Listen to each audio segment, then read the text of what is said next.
الذين اصطفى أما بعد فأعوذ بالله من الشيطان الرجيم بسم الله الرحمن الرحيم ألم يعلم بأن الله يرى صدق الله العظيم. علماء کرام، ڈاکٹر سرفراز اعوان صاحب اور تمام علماء کرام، اللہ تعالیٰ نے میرے لیے عجیب بہانہ بنایا. 2 دن پہلے میرے یہاں عزیز کا بڑے بھائی جان کے داماد کا انتقال ہوا یہاں پڑوس میں. تو مغرب کی وقت تھی تو میں یہاں آیا، نماز کھڑی تھی تو میں پھر چھلانگ مارتا ہوا آیا اور میں نے ان سے کہا کہ مائک مجھے دے دیں، میں نے کچھ باتیں کرنی. تو میں وہ تازہ زخمی دل تھا، میری بھتیجی جو بیوہ ہوئی ہیں، تو مجھے موقع مل گیا دعا کرانے کا. تمام احباب سے دعائیں ہو گئیں. مولانا نے مجھے مسجد میں پکڑ کر کہا کہ اللہ نے آپ کو بھیجا ہے. میرا درس قرآن پتہ نہیں 7-8 سال کے بعد مکمل ہوا اتوار کو، تو آپ نے آنا ہے. اسی جگہ پر کہا، میں نے کہا یہ اس بابرکت جگہ میں مجھ سے وعدہ لے کر آپ نے مجھے پابند کر دیا ہے. اب میں صرف وعدہ پورا کرنے کے لیے آیا ہوں. انتہائی اختصار کے ساتھ چند باتیں عرض کرتا ہوں، آپ سن لیجیے گا. انشاءاللہ بیان تو میرے انتہائی محبوب ڈاکٹر سرفراز اعوان صاحب کا انشاءاللہ ہوگا. میں بتلانا یہ چاہتا ہوں یہ قرآن کریم رب العالمین کا کیسا عظیم تحفہ ہے کہ تا قیام قیامت اس نے باقی رہنا ہے. اس کی حفاظت کی ذمہ داری رب العالمین نے اپنے پاس رکھی ہے. یہ علماء مدارس میں فرمایا ہم نے نازل کیا اور ہم اس کی حفاظت کرنے والے ہیں. اس کے مٹانے کی بڑی بڑی سازشیں ہوئی اور اب بھی ہو رہی. مختلف انداز کے اندر عربی ڈال کر قرآن کو مٹانے کی کوشش کی. الحمدللہ الحمد سے لے کر والناس کی سین تک زبر زیر کے ساتھ یہ قرآن کریم محفوظ ہے. اب میں آپ کے دلوں پر یہ دستک دینا چاہتا ہوں کہ اتنی بڑی نعمت جب اللہ نے ہمیں قرآن کی عطا فرمائی ہے، وائے مسلمان ہم نے اس سے کیا فائدہ لیا ہے، اس کی کیا قدر کی ہے. میں آپ کو ایمانداری سے عرض کرتا ہوں. میں بحرین میں تھا، میرے میزبان کہنے لگے کہ سعودی عرب سے ایک شخص آیا ہے، سعودی بحرین میں کار کے ذریعے.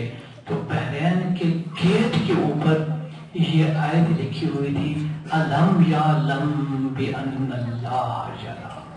اے انسان تجھے نہیں پتا کہ خدا تجھے دیکھ رہا ہے. وہ آیا تھا عیاشی کے لیے. اس نے جب یہ آیت دیکھی تو وہیں سے گاڑی ٹرن کر لی اور اس کے ہمیشہ کے لیے برے کاموں سے توبہ کر لی. مولانا نے مجھے کہا نا، تو میں نے پھر یہاں آ کر کے جیسے آپ نے یہ گھڑی لگائی ہے نا، میں نے ایسی گھڑیاں بنوا کر اس پر یہی آیت لکھ دی ہے، الم یعلم بان اللہ یری. میں نے کہا جب وقت دیکھیں گے تو یہ سبق بھی مل جائے گا آپ کو. میں پیش کر دوں گا. اب میں آپ سے عرض کرنا چاہتا ہوں، یہی ہمارے لاہور میں استاد کے بہت بڑے پروفیسر ڈاکٹر میرے ابا جی کا جب آپریشن ہوا تو نبض پر انہوں نے ہاتھ رکھا تھا. کنز جوالہ مرحوم فجر کی نماز کے بعد میرے پاس آئے، کہنے لگے آج میں سورہ اذا الشمس کو پلٹ پڑھ رہا تھا. جب میں اس آیت پر پہنچتا ہوں کہ رب العالمین فرماتے ہیں فَأَيْنَ تَذْهَبُونَ، انسان تو کدھر جا رہا ہے. کہنے لگے میرے دل پر ایک دستک لگی کہ ضیاء اللہ تو کیا کر رہا ہے. نظر سوئے دنیا، قدم سوئے مرکز، کدھر جا رہے ہو، یہ کیا کر رہے ہیں. ایک آیت پڑھنے کے بعد کہتے جی چاہتا تھا کہ یہ جی کے اوپر ریلوے اسٹیشن پر ایئرپورٹ پر بڑے بڑے بورڈ لگا دیے جائیں کہ رب العالمین فرما رہا ہے انسان تو کیا کر رہا ہے. میرے دوست اور بزرگ، اس قرآن سے خدا را تعلق جوڑ لیجیے. آپ تصور کریں اس کے ایک ایک حرف پڑھنے پر کتنا خزانہ مل جاتا ہے. الف لام میم کے بارے میں جناب رسول اللہ صلی اللہ علیہ وسلم نے فرمایا الف جدا حرف ہے، لام جدا حرف ہے، میم جدا حرف ہے. اس پڑھنے والے کے اعمال نامے میں 30 نیکیاں لکھ دی جائیں. آج ہم اتنی نظر پڑھ کے آئے.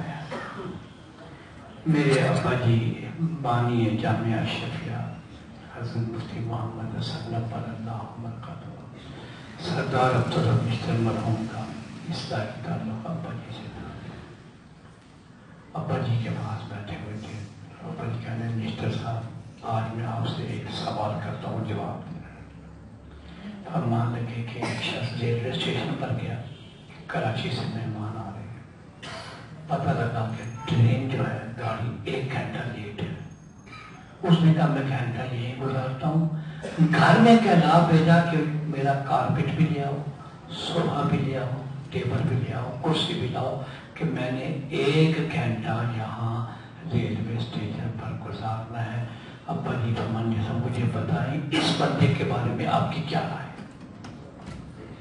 یا بہت سارے ساتھی ہیں ان کے علم میں ہوگا اس وقت میں 4 نمبر بس پاگل خانے جاتی تھی. مشتر صاحب کہتے ہیں اس کو 4 نمبر میں بٹھانا چاہیے، اتنا بڑا پاگل آدمی. ابا جی فرمانے لگے ہم سب پاگل ہیں. قیامت کا ایک دن قرآن یہ کہہ رہا ہے 50,000 سنہ 50,000 سال کے برابر. 100 سالہ زندگی بھی مل جائے تو آپ کا تصور کریں 2, 2.5, 3 منٹ کی گزرنے ہم یہاں کیا کر رہے ہیں جیسے جانا ہی نہیں ہے. کتنے لوگوں کا آج بھی میں یہ بیان کرتا تھا گھر میں نے کہا دفن خود صدحہ کیے زیر زمین پھر بھی مرنے کا نہیں حق یقین. دیکھ جانا ہے تجھے زیر زمین اور جب تجھے مرنا ہے ایک دن بے یقین چھوڑ فکر اینو آ کر فکر دین. میرے دوست اور بزرگوں بس میں آخری بات کہنا میں اجازت چاہوں گا. ہر قرآن کے آخر میں ایک دعا لکھی ہوئی، دعا اور ختم القرآن. سب آپ دیکھ لیجیے گا.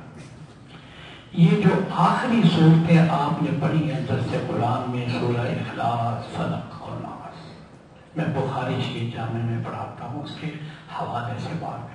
اس موجودہ دور میں ہمارے گھر شیطان کے طرح طرح کے مساوس بلائیں جادو عذاب سے قربان جائیں جناب رسول اللہ صلی اللہ علیہ وسلم. فرمانے یہ 3 صورتیں 3 مرتبہ رات کو پڑھ کر دعا کی طرح ہاتھ اٹھا کر اس پر پھونک ماریں اور سارے جسم پر پھیر دیں. وَمِن شَرِّ النَّفَّاثَاتِ فِي الْعُقَدِ وَمِن شَرِّ حَاسِدٍ إِذَا حَسَدَ مِن شَرِّ الْوَسْوَاسِ الْخَنَّاسِ. العزیز خناس شیطان کے ہر شر سے بنا الذی یوسوس فی صدور الناس. میں اس درس قرآن کے موقع پر آپ حضرات کو میں کہتا ہوں یہ حضرت صلی اللہ علیہ وسلم کا عظیم تحفہ. آپ بھی گھر والوں کو بھی بچوں کو بھی یہ سکھلائیں انشاءاللہ شیطان کے ہر مکر و فریب سے وساوس سے اور چال سے اللہ حفاظت فرما دیں گے. یہ سمجھے درس قرآن کا عظیم تحفہ ہے. اور یہ دعا کے اندر ایک جملہ بہت ہی میں اکثر احباب سے کہتا ہوں اللہم ارحمنی بالقرآن العظیم. یا اللہ اس قرآن عظیم کے صدقے میں ہم پر رحم فرما. یہ ہمارا ملک، یہ ہمارے حالات، یہ سب آپ کے سامنے ہیں. تو آپ سے میری یہی درخواست ہے کہ اس کی بھی قدر کریں گے. اور بخاری شریف کی روایت ہے کہ حضرت صلی اللہ علیہ وسلم نے ساری زندگی پہ یہ عمل آخری 3 صورتوں کو پڑھنے کا جاری رکھا. حتیٰ کہ جس دن دنیا سے تشریف لے جانا ہے خود نہیں پڑھ سکتے تھے تو حضرت عائشہ صدیقہ رضی اللہ تعالیٰ عنہ نے فرمایا پڑھ کر اپنے ہاتھ پر دم کرو اور میرے بدن پر پھیر دو. حضرت عائشہ فرمانے لگی اللہ کے نبی میرے ہاتھ کہاں اور آپ کے ہاتھ کہاں؟ پڑھ میں لیتی ہوں لیکن آپ کا ہی دست اقدس مطہر آپ کے جسم پر میں پھیر دوں گی۔ میرے دوست اور بزرگوں، اللہ مجھے بھی اور آپ کو بھی، بچے اور بچوں کو بھی آپ یہ تلقین کریں۔